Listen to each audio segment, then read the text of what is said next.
ਮੈਂ ਮੌਲਾਨਾ ਤਾਰਿਕ ਜਮੀਲ ਦੇ ਕੰਡੀਸ਼ਨ ਵਿੱਚ ਦਰਖਾਸਤ ਦਿੱਤੀ ਹੈ, ਉਹਨਾਂ ਨੇ ਮੈਨੂੰ ਰਹਿਣ ਵਾਸਤੇ ਘਰ ਬਣਾ ਕੇ ਦਿੱਤਾ।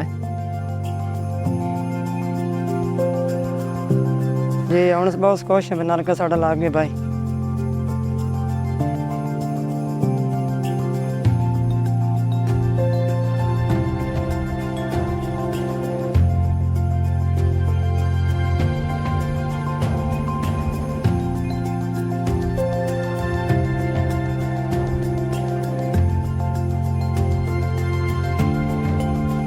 میں بچی کا رزق بنانے کے لیے شادی کا انتظام نہیں کر سکتا ہوں۔ ਤੇ ਮੈਨੂੰ ਪਤਾ ਚੱਲਿਆ ਦਫ਼ਤਰ 'ਚ ਐਪਲੀਕੇਸ਼ਨ ਦੀ ਤਾਂ ਉਹਨਾਂ ਨੇ ਮਿਹਰਬਾਨੀ ਕੀ ਹੈ।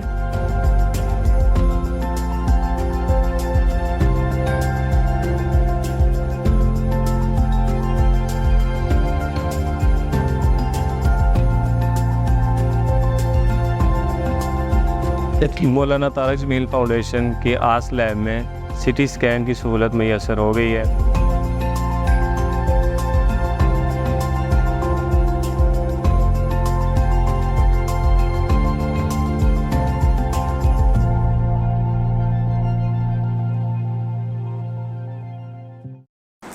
واعتصموا بحبل الله جميعا ولا تفرقوا واذكروا نعمة الله عليكم إذ كنتم أعداء فألف بين قلوبكم فأصبحتم بنعمته إخوانا وكنتم على شفا حفرة من النار فأنقذكم منها كذلك يبين الله لكم آياته لعلكم تهتدون۔ اس میں اللہ تعالیٰ فرما رہے ہیں کہ اللہ کی رسی کو مضبوطی سے پکڑو اور آپس میں فرقہ واریت کا شکار نہیں۔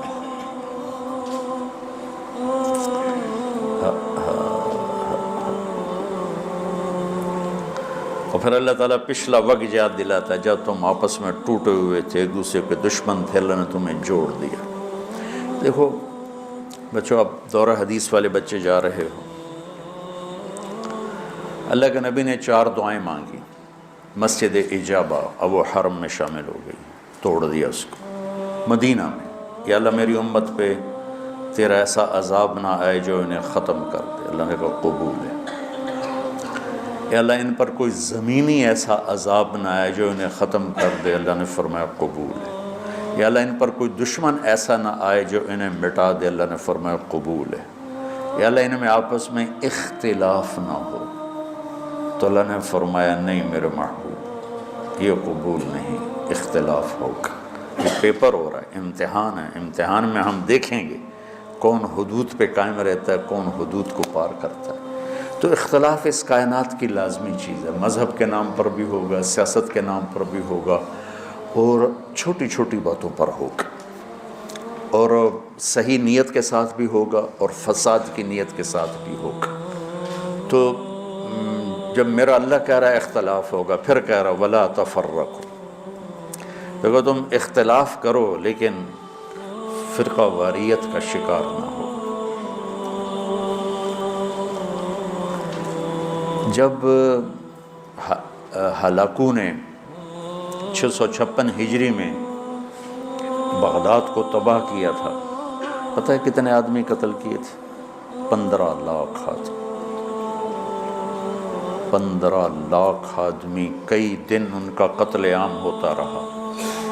20 لاکھ کی آبادی تھی، 5 لاکھ کیسے نکل گئے، بچ گئے یا اس نے خود چھوڑ دیے، 15 لاکھ آدمی ذبح کیے اس نے۔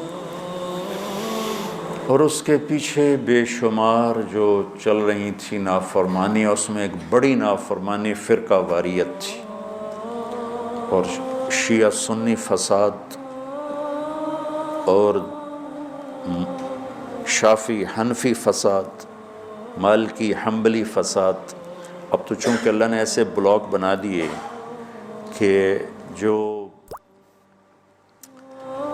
شوافے ہیں ان کا بلاک الگ ہو گیا، احناف کا بلاک الگ ہو گیا، حنبلیوں کا الگ ہو گیا، مالکی افریقہ میں چلے گئے، حنفی وسط ایشیا میں آ گئے، شافی مشرق بعید میں چلے گئے، حنبلی بلاد عرب میں چلے گئے، تو ان کی آپس میں کوئی وہ پھینک سینگ نہیں پھنستے ہیں۔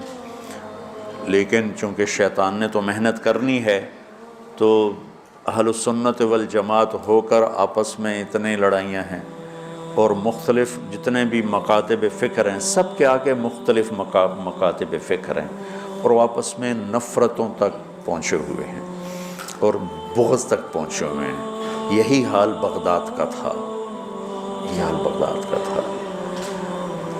اللہ مجھے بڑے بول اور دعوے سے بچائے۔ بچوں، تاریخ پڑھے بغیر دین سمجھ میں نہیں آتا پوری طرح۔ آدمی عبرت نہیں لے سکتا، سبق نہیں لے سکتا، صرف فقہ میں گم ہو کر ایک عجیب قسم کی وہ مخلوق بن جاتا ہے۔ پورا قرآن سامنے ہو، پوری نبی کی سیرت سامنے ہو، تاریخ سامنے ہو تو فیصلہ کرنا آسان ہوتا ہے۔ بغداد کو تحت کر دیا ہلاکو خان نے، کہ اس کے پیچھے بڑا سبب یہ آپس کے روزانہ مناظرے ہوتے تھے۔ 317 ہجری میں 317 یعنی ابھی خیر القرون ختم ہوا ہی تھا، بغداد میں حنبلی اور غیر حنبلی مناظرے میں اس قدر فساد ہوا کہ سینکڑوں آدمی قتل ہو گئے، ایک دوسرے کی جان کے ایسے درپے ہوئے۔ دونوں طرف سے اہل سنت ہیں لیکن ایک دوسرے کی گردنیں اڑا دی، اور یہ عام ہونے لگا۔ تو اللہ تعالیٰ کی طرف سے وہ عذاب بن کر آیا 656 ہجری میں۔ اس نے سارے بغداد کی اینٹ سے اینٹ بجا دی، وہ ساری کتابیں اٹھا کے دریائے دجلہ میں ڈال دی۔ دریائے دجلہ کا پانی 1 مہینے سیاہ ہو کے بہتا رہا، اتنی کتابیں اس نے ڈال دی۔ اور اللہ نے ایسا رعب ڈال دیا مسلمانوں پر کہ 40 آدمی کھڑے ہوئے ہیں، اور ایک تاتاری مغل کہتا ہے سارے یہیں کھڑے رہو، میں تلوار لے کے آ کے تمہیں قتل کرتا ہوں۔ اس کے ہاتھ میں تلوار بھی نہیں ہے، وہ تلوار لینے جاتا ہے، وہ 40 وہیں کھڑے ہوئے ہیں، بھاگتے بھی نہیں ہیں، واپس آ کر 40 کی گردن اڑاتا ہے۔ میں مستند کتابوں سے البدایہ سے آپ کو بتا رہا ہوں، کتابیں تاریخ کی بہت ہیں، اور یقیناً تاریخ کی روایت کا معیار قرآن و سنت سے کے برابر نہیں ہو سکتا ہے۔ تاریخ کچھ کہے اور حدیث کچھ کہے، قرآن کچھ کہے، تو تاریخ کو چھوڑ دیا جائے گا۔ صحابہ کی آپس کی لڑائیوں کا معیار تاریخ نہیں ہے، قرآن ہے اور حدیث ہے۔ وہ انسان تھے، بشر تھے، ان سے خطائیں ہوئیں، لیکن میرے اللہ نے کہا کلن وعد اللہ الحسنى، میرے نبی میرا وعدہ ہے تیرا ہر صحابی جنت میں جائے گا۔ بس اس کے بعد ہماری زبانیں بند ہو جانی چاہیے۔ جن کو اللہ نے معاف کر دیا ہو، ہم ان پر زبان کھولیں گے تو ہلاک ہو جائیں گے، تباہ ہو جائیں گے۔ تو بچوں، آپ کو نصیحت کرتا ہوں، اور جو سن رہے ہیں، مسلمان بن کے چلو، اللہ کے واسطے فرقہ واریت کی لعنت سے نکلو نکلو نکلو، یہ ختم نہیں ہو سکتے۔ ہاں، ہم جڑ کے چلیں، اپنے اپنے مسالک پر چلتے ہوئے ایک دوسرے کو عزت دیں، احترام دیں۔ مولانا محمد قاسم نانوتوی رحمۃ اللہ علیہ، جنہوں نے دیوبند کی بنیاد رکھی، بہت بڑے مناظر تھے بر صغیر کے، ساری زندگی کسی مسلمان فرقے سے مناظرہ نہیں کی، ساری زندگی۔ حضرت تھانوی کے مواعظ 30 جلدوں میں ہیں، پڑھو۔